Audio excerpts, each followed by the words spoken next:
در میان لحظه جانکاه قبود، زیر باران خدا باز شنید.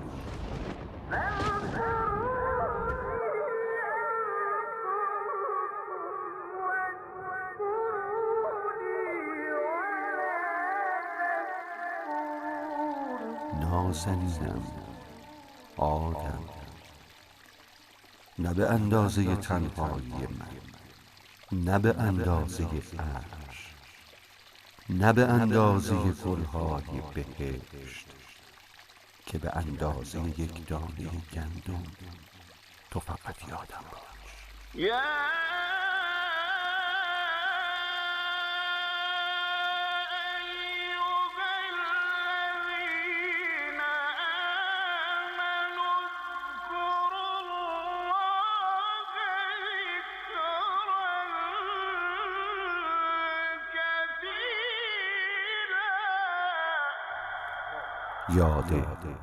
خدا. بسم الله الرحمن الرحیم. الذین آمنوا و تطمئن قلوبهم بذکر الله، الا بذکر الله تطمئن القلوب. خانه های آن کسانی میخورد در بیشتر، که به سائل میدهند از هرچه بهتر بیشتر. عرض حاجت میکنم آنجا که صاحب خانه اش، پاسخ یک میدهد با 10 برابر بیشتر. گاه گاهی که به درگاه کریمی میروم، راه میپویم نه با پا بلکه با سر بیشتر. زیر دین 14 معصومم اما گردنم، زیر دین حضرت موسی بن جعفر بیشتر. زیر دین حضرت موسی بن جعفر بیشتر. سلام خدا بر پیامبر رحمت و خاندان مطهر و پاکشون. اللهم صل علی محمد و آل محمد و عجل فرجهم. سلام خدا بر امام موسی بن جعفر و سلام خدا بر امام مهدی عجل الله تعالی فرجه الشریف. سلام خدا به شما اهالی ارجمند یاد خدا. وقتتون بخیر، خیلی خوش آمدید. تسلیت عرض میکنم سال روز شهادت امام موسی کاظم رو، حضرت باب الحوائج علیه السلام رو به همه شما عزیزان باشه که انشالله چنین روزی همه ما زائر آستان ملکوتی کاظمین باشیم و از باب المراد وارد حریم پرنور و با صفای امامین جوادین بشیم انشاءالله، و با معرفت زیارت کنیم مزار 2 امام در شهر کاظمین رو. خوش آمدید به یاد خدای امروز. افتخار دارم محضر سرور ارجمندم جناب حاج آقای حیدری کاشانی عزیز باشم. آقا سلام علیکم و رحمت الله. السلام علیکم و رحمت الله و برکاته. بنده عرض تسلیت دارم محضر امام عصر ارواح و نافدا روز شهادت حضرت باب الحوائج الی الله حضرت موسی بن جعفر علیه السلام، محضر رهبر فرزانه انقلاب، تمام محبان و شیعیان امام زمان در اقصا نقاط ایران و جهان. امیدوارم مجلس و محفل ما مورد عنایات ویژه نوران علی نور ولایت و امامت حضرت باب الحوائج حضرت موسی بن جعفر علیه السلام واقع بشه و انشالله به عنایت حضرت بتونیم چند گام عرفانی و معرفتی به آستان امامت و مهدویت بیشتر برداریم انشاءالله. خیلی ممنونیم از تشریف فرمایی حضرت عالی. با افتخار خدمت استاد حیدری کاشانی عزیز خواهیم بود. با توجه به اینکه برنامه یاد خدا به صورت سلسله وار هست، ما در همین حد عرض ارادت محضر امام کاظم علیه السلام تعظیم میکنیم و سلام میدیم خدمتشون و مبحثمون رو انشالله پی میگیریم. البته امروز برنامه‌های مختلفی رو شبکه محترم قرآن و معارف سیما در این ارتباط برای شما تدارک دیدن. انشالله دلهای شما رو زائر کاظمین خواهند کرد. عهد ما و شما خلاصه است از جلسه قبل که خدمت شریفتون بودیم با استاد حیدری کاشانی. خلاصه رو با هم ببینیم، برمیگردیم. از بهشت دارن برای ما میفرمایند.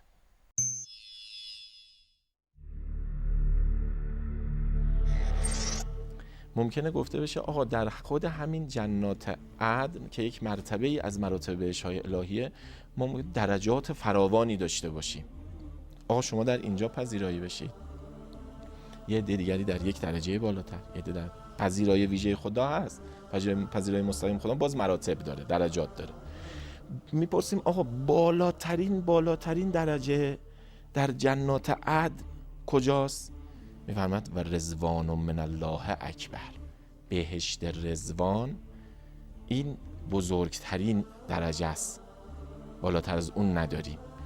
رضوان و خوشنودی خدا در دنیا از عملکرد ما، از کلام ما، مرام ما، روش ما، منش ما، نگرش های ما، رضایت و رضوان خدا اونجا تجلیش میشه پذیرایی ویژه خدا در جنات عدن در درجه بهشت رضوان. در ضمیر ما نمی گنجد به غیر از دوست کس، هر دو عالم را به دشمن ده که ما را دوست بس. اگه این رو تحقق داد شعر حافظ رضوان الله تعالی علیه، در ضمیر ما نمی گنجد به غیر از دوست کس، در دوستی و محبت خدا طی طریق کرده، هر دو عالم را به دشمن ده که ما را دوست بس. این حب الله رو آورده باشه اونجا به بالاترین درجات میرسه، در بهشت رضوان به برترین لذت ها میرسه. یه الله حب بالله داریم، حب الله داریم، الله حب فی الله داریم. یعنی به خاطر عشق و محبت خدا به خلق خدا خدمت کرده، عشق ورزیده، محبت کرده.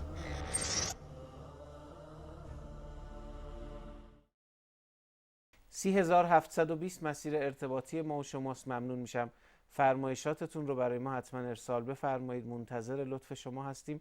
همینطور در فضای مجازی با آدرس یاد خدا آندرلاین کیو تیوی حضور داریم که اونجا هم میتونید بزرگواری کنید، صفحه خودتون رو دنبال بفرمایید و اونجا کلیپ های مختلف، خلاصه های برنامه و البته کامل برنامه ها هم فایل هاش قرار داده میشه و میتونید استفاده بفرمایید. محضر استاد حیدری کاشانی عزیز هستم. آقا از معادله ها و فرمول های رسیدن به بهشت برامون فرمودید.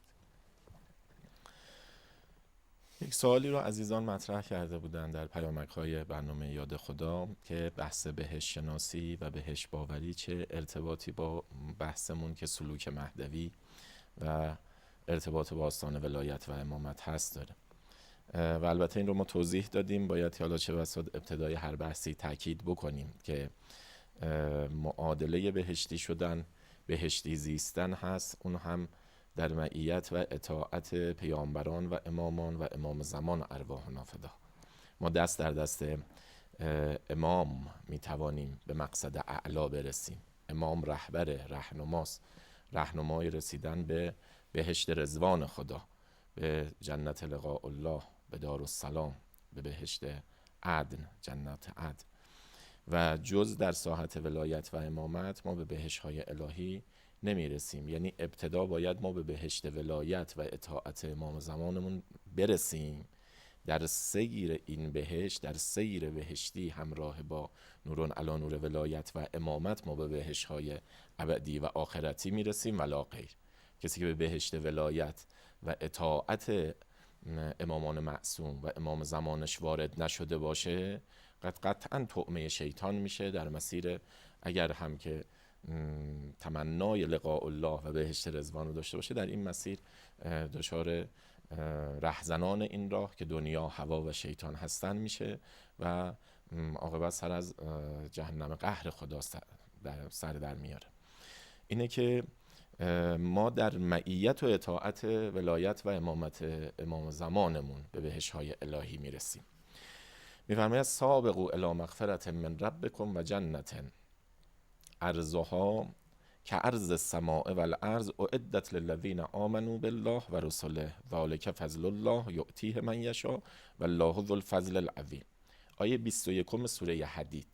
ما این آیه رو با شروع و سارعوا داشتیم و بهش پرداختیم، اما اینجا در سوره حدید فضای کمی عوض میشه. اونجا سارعوا الی مغفرة من ربکم و جنت عرضها السماوات والارض اعدت للمتقین بود. اینجا میشه و سابقوا الی مغفرة من ربکم و جنت عرضها کعرض السماء والارض. اونجا دستور به سرعت گرفتن که انسان در جهتگیری به سمت مغفرت و جنت دچار کسالت نباشه، تنبلی نکنه، بی تحرک نباشه، پاشه حرکت کنه، مهاجرت الی الله رو و مهاجرت الی رضوان الله رو و جنات عدن رو دستور کارش قرار بده. اینجا میگه که از تمام کسانی که وارد این میدان میشن تو باید سبقت بگیری. اونجا سرعت بود و اصل حرکت و شتاب گرفتن، اینجا صحبت از سبقت گرفتنه.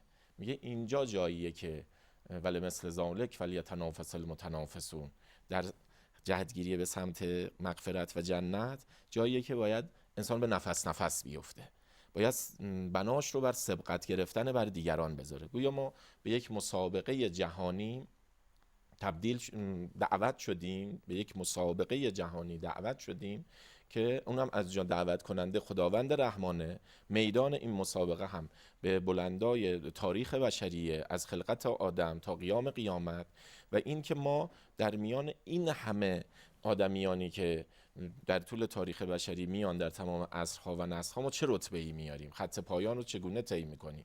به خط پایان کجاست؟ بهشت‌های الهی، مراتب و درجات بهشتی. به کدام درجه بهشتی میرسیم؟ اینجاست که میفهمن سابقوا الی مغفرة من ربکم و جنت عرضها کعرض السماء. پیام آیه که آیه 21 سوره حدیده. حالا در رابطه با سوره حدید که از سوره های مهدوی قرآنه، از میتوان گفتش که سوره اصحاب المهدیه. در روایات داریم 10 آیه ابتدایی سوره حدید که آیات بسیار پر عظمت عرفانی و قرآنی هست، اینها رو کسی به عمقش نمیرسه مگر اصحاب المهدی فی آخر الزمان، یاران برگزیده حضرت مهدی ارواح نافدا، اونم با مربیگری و معلمی و تعلیمات حضرت مهدی حضرت بقیت الله العظم که بقیت الله خیر لکم ان کنتم مؤمنین.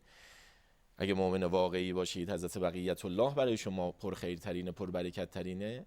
یه قسمت از اون خیرات حضرت اینه که انسان رو، یاران و یاورانش رو، پیروانش رو به نهایت درجه فهم و درک از قرآن میرسونه. میگه این 10 آیه ابتدای سوره حدید در زمان ظهور امام عصر به واسطه حضرت برای یاران خالص الولاش، برای اصحاب المهدی اینها کشف میشه و به عمق این آیات میرسن و اتصال قلبی و نورانی برقرار میکنن. پس در شمار صور المهدی و سوره های مهدویت هست.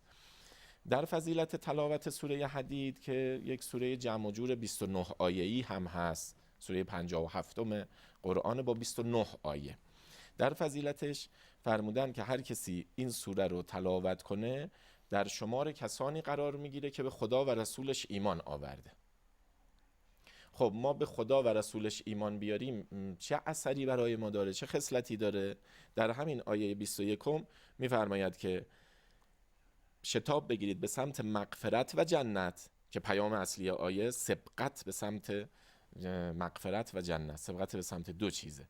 میفرماید اعدت للذین آمنوا بالله و رسوله، آماده شده، تجهیز شده، آفریده شده و الانم مجهز شده و آراسته شده بهشت‌های الهی که گفتیم پهنای او از آسمان ها و زمین هم بیشتره، بهشت هر مؤمن، بهشت هر متقی. این برای چه کسانی است؟ برای کسانی که اونها رو قبول کنن در شمار مؤمنان به خدا و رسول خدا. یک کسی که تلاوت میکنه سوره حدید رو و مأنوس با سوره حدید، اولین اثرش اینه در شمار مؤمنان به خدا و رسول خدا ثبت میشه نامش. یعنی چی؟ یعنی این بهشت خدا به نام او و به کام او قرار میگیره. از آثار دیگر سوره حدید ایمنی از آتش قهر الهیه. در حدیث نبوی میفرماید که خداوند 2 خصلت رو به قرائت کننده سوره حدید عنایت میکنه. یکی از آتش قهر خودش او رو ایمنی میده، دوم اینی که او رو به بهشت مهر خودش میرسونه. امام صادق علیه السلام توصیه میکنن سوره حدید رو گهگداری در نمازهای واجبتون این 29 آیه رو بعد از سوره حمد بخونید که خداوند به شما وسعت و برکت در رزق و روزی عنایت میکنه و شما رو از فقر و تنگدستی و آشفتگی نجات میده. ببینید تلاوت سوره های قرآنی غیر از حالا سوره توحید و سوره های کوچک، سوره های ناس و حدید، سوره ناس و فلق، میبینیم که توصیه شده. یکی از اون سوره ها سوره حدیده. و بعد در روایت دیگری داره که خداوند به واسطه تلاوت سوره حدید به تلاوت کننده شجاعت و قوت قلبی عنایت میکنه. حالا در وصف یاوران امام زمان روی فدا داریم که قلوبهم کزبر الحدید، قلبهاشون آنقدر مستحکمه در ایمان به خدا و ایمان به رسول خدا، مانند پاره های فولاد در استحکام. بعد این استحکام را از کجا میگیرن؟ از سوره های قرآنی، از جمله سوره حدید. مانند کزبر الحدید، کزبر الحدید، قلوب یاوران امام زمان تشبیه شده به زبر الحدید، به پاره های آهن در استحکام. بعد معلوم میشه که یاوران حضرت از مجموع این روایات، یاوران حضرت با سوره حدید سر و سری دارن، از سوره حدید بار زندگی و بندگیشون رو میبندن.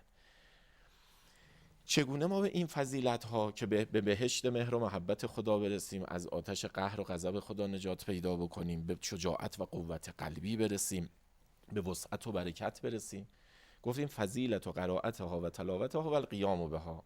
هر فضیلتی که برای سوره های قرآنی میگن فضیلت 3 چیزه: قرائت، تلاوت که تدبر و اندیشه میخواد، قیام عملی به پیام های سوره. خب قیام عملی به پیام های سوره یکیش همین آیه 21 میفرماید که سبقت بگیرید به سمت 2 چیز، یکی مغفرت، یکی جنت. سبقت به سمت مغفرت و جنت. خب میگیم معادله بهشتی شدن چیه؟ در همین آیه داره میگه لازمه بهشتی شدن سبقت شما به سمت مغفرت و رحمت پروردگاره. بعد این سبقت گرفتن به سمت رحمت و مغفرت پروردگار یک بهاری داره، یک فصلی داره، یک نقطه آغاز و شروع مکانی و زمانی داره که آغازش فصل بندگی خداوند رحمان با 3 ماه رجب و شعبان و رمضانه. بهار خودسازی، بهار تهذیب نفس، بهار جهش‌های عرفانی، بهار سرعت و سبقت گرفتن به سمت مغفرت خدا با ماه رجب آغاز میشه، با ماه شعبان ادامه پیدا میکنه، با ماه رمضان به اوج میرسه که این رو میگن بهار تهذیب نفس، بهار خودسازی. که حالا در جایگاه خودش این که ماه رجب ماه شتاب گرفتن به سمت مغفرت پروردگاره. بعد میفرماید شهر الله العصب، یعنی ماه ریزش و بارش رحمت و مغفرت پروردگار. عصب یعنی اون هم بارش باران رحمت و مغفرت به صورت رگباری. یه بار باران عادی میاد، دانه دانه میاد، شاید مثلا انسانی مسیری رو میره زیر باران، حالا بتونه خودش رو حفظ بکنه که خیلی خیس نشه، سریع به پناهگاه. اما وقتی که رگباری با رگبار شدید میاد، طرف چه بخواد چه نخواد خیس میشه، از این باران بهره مند میشه. شهر الله العصب یعنی بارش رگباری رحمت و مغفرت پروردگار. پس فصل سبقت به سمت مغفرت آغازش با ماه رجبه، ماه رجبی که چند روز بیشتر نمانده و سرعت گرفتن به سمت رحمت و مغفرت در ماه رجب یکیش با روزه‌داری ماه رجبه که صاحب امروز حضرت موسی بن جعفر، حضرت باب الحوائج الله، حضرت ابوالرضا، که ما از محضر آقا علی ابن موسی رضا آمدیم و انشالله نیابت هم میگیریم از جانب شما و همه عزیزان که نایب و زیاره باشیم و انشالله سلام رو ابلاغ بفرماییم محضر امام رضا و عرض تسلیت محضر ولی نعمتمون امام الرؤوف امام العطوف حضرت علی ابن موسی رضا. آقا موسی بن جعفر علیه السلام میفرمایند که تأکید به روزه‌داری ماه رجب، که این روزه‌داری ماه رجب شما رو سرعت میده و سبقت به رحمت و مغفرت پروردگار. فرماید هر کس 1 روز از ماه رجب رو روزه بگیره، خداوند متعال 1 سال او رو از آتش قهر خودش دور میکنه، یعنی آثار معصیتش رو، گناه و غفلتش رو پاک میکنه. و هر کس 3 روز از ماه رجب رو موفق بشه روزه بگیره، بهشت خدا بر او واجب میشه. معادلات بهشتی شدن رو از زبان نورون علی نور ولایت و امامت و دست در دست ولایت و محبتشون باید پی بگیریم. خیلی متشکرم، خیلی ممنونم. توقع بینندمون حتما این هست که یاد خدای امروز عرض ارادت ویژه‌ای داشته باشه به امام کاظم علیه السلام و برسیم محضر حضرت موسی بن جعفر حضرت باب الحوائج علیه السلام. عرض ارادتی رو دوستان آماده کردن، مرغ دلهامون رو پر بدیم به سمت شهر مقدس کاظمین و اونجا بنشینیم و سلامی عرض کنیم و عقده دل باز کنیم. ما هم از شما التماس دعا داریم. حبیب با حبیب خود به خلوتی صفا کند، حبیب با حبیب خود به خلوتی صفا کند. ندانم از چه بی کنم، عدو به او جفا کنم، عدو به او جفا کنم. سرشک غربتش روان نوازند ز نای جان، نهان ز چشم دشمنان به دوستان دعا کند، به دوستان دعا کند. حبیب با حبیب خود به خلوتی صفا کند، ندانم از چه می کنم، عدو به او جفا کند، عدو به او جفا کند. سرشک غربتش روان نوازند ز نای جان، نهان ز چشم دشمنان به دوستان دعا کند، به دوستان دعا کند. فرمودید شهرالله العصب، یعنی این رو تعبیر کردین، عصب رو به رحمت رگباری و بی حد و حصر خدای متعال و ماهی که حالا اومده این شکلی با ما رفتار کنه. روزهای پایانیش هم هستیم دیگه، حدود 4-5 روز زمان داریم تا پایان ماه. اولیاء خدا سرعت گرفتن و سبقت گرفتنشون به سمت رحمت و مغفرت پروردگار هر سال با ما آغاز ماه رجب بیشتر میشه، این سرعت و سبقت بیشتر میشه و ما اگر در شمار جاماندگان از رحمت و مغفرت پروردگاریم در این 5 روز پایانی ماه رجب دریابیم. میگه شخصی اومد محضر امام صادق علیه السلام تا سلام علیه کرد، حضرت فرمودن که روزهای پایانی ماه رجب مشرف شد محضر حضرت. بلافاصله حضرت فرمودن که آیا ماه رجب روزه گرفتی یا نه؟ یعنی اینقدر مهمه در بهشتی شدن ما در معیت امام بهشتیان این روزه‌داری ماه رجب. بعضی از اولیا میفرمایند که الفبای بهره‌مندی از شب قدر و درک لیلة القدر روزه‌داری ماه رجب و شعبان، که امیرالمومنین علیه السلام میفرماید که از وقتی فضیلت روزه ماه رجب و شعبان رو شنیدم از پیامبر، دیگه روزه‌داری این 2 ماه کامل و اتصالش به ماه رمضان ترک نشده. ما شیعه حضرت مرتضی علی هستیم، حداقل یک بهره، یک تناسب، یک رنگ و بویی پیدا بکن. میگه راوی عرض کرد که نه من توفیق روزه نداشتم. حضرت فرمودن آنقدر فضیلت و عظمت از تو و برکت از تو فوت شده که فقط خود خدا میدانه. راوی با یک حالت حسرت و خسارتی گفت که اگر این چند روز آخر ماه رجب رو روزه بگیرم آیا بهره‌ای برای من هست؟ که اونجا حضرت فرمودن بله، اگر هر کسی یک روز پایانی روزهای پایانی ماه رجب رو یک روز روزه بگیره این فضیلت رو داره، 2 روز رو روزه بگیره این فضیلت رو، و 3 روز رو اگر روزه بگیره در پایان ماه رجب خداوند متعال برات بیزاری از آتش جهنم رو به او عنایت میکنه، از شدت‌ها و هول‌های روز قیامت او رو ایمنی میده، او رو بر پل صراط به آسانی و با سرعت عبور میده و او رو برات بیزاری از آتش جهنم و ورود به بهشت عنایت میکنه.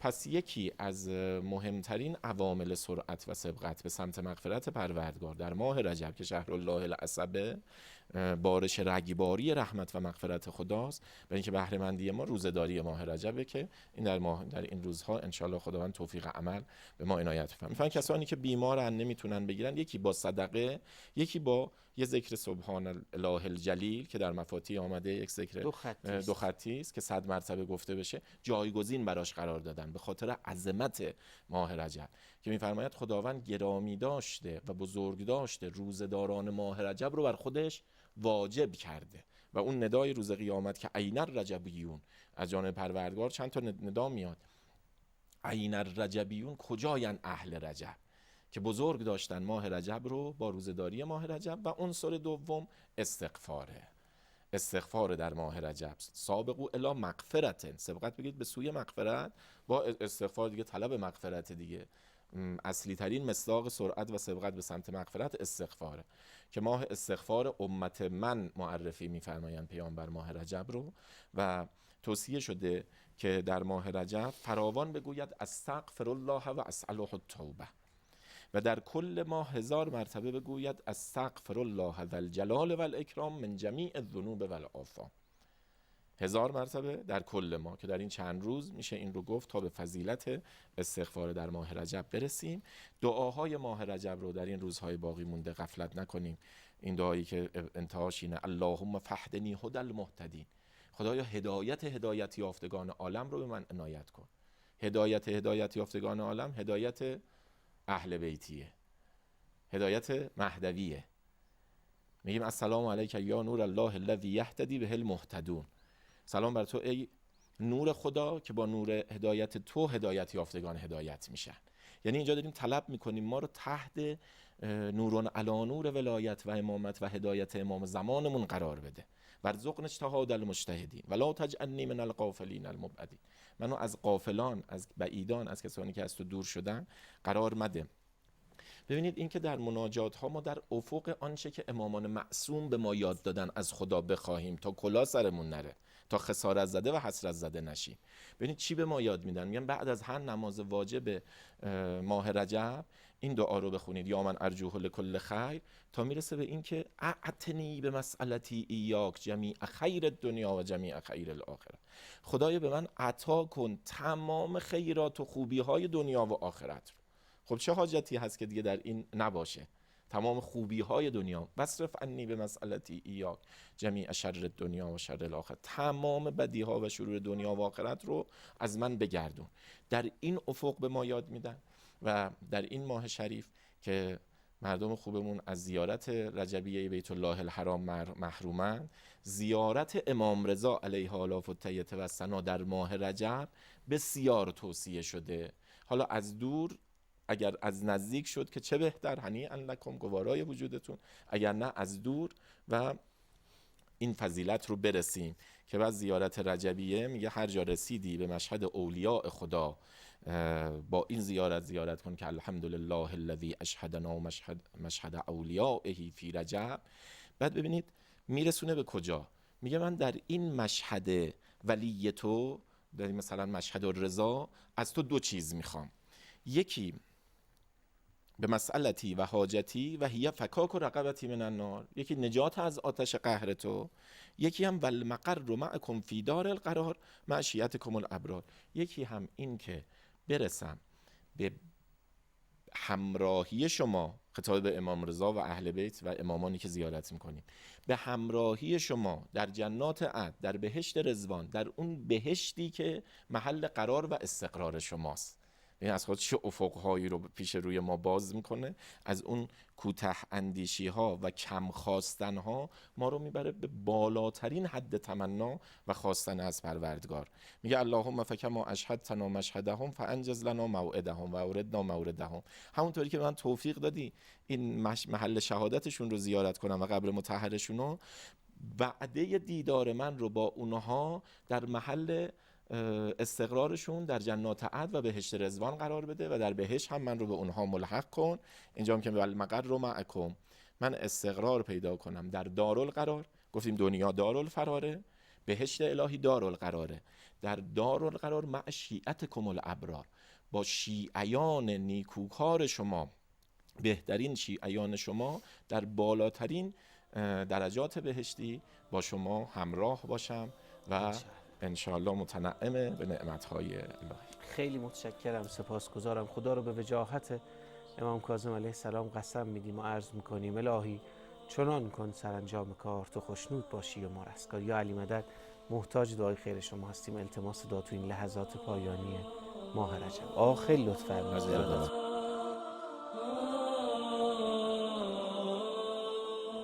پشت هر کوه بلند سبززاری است پر از یاد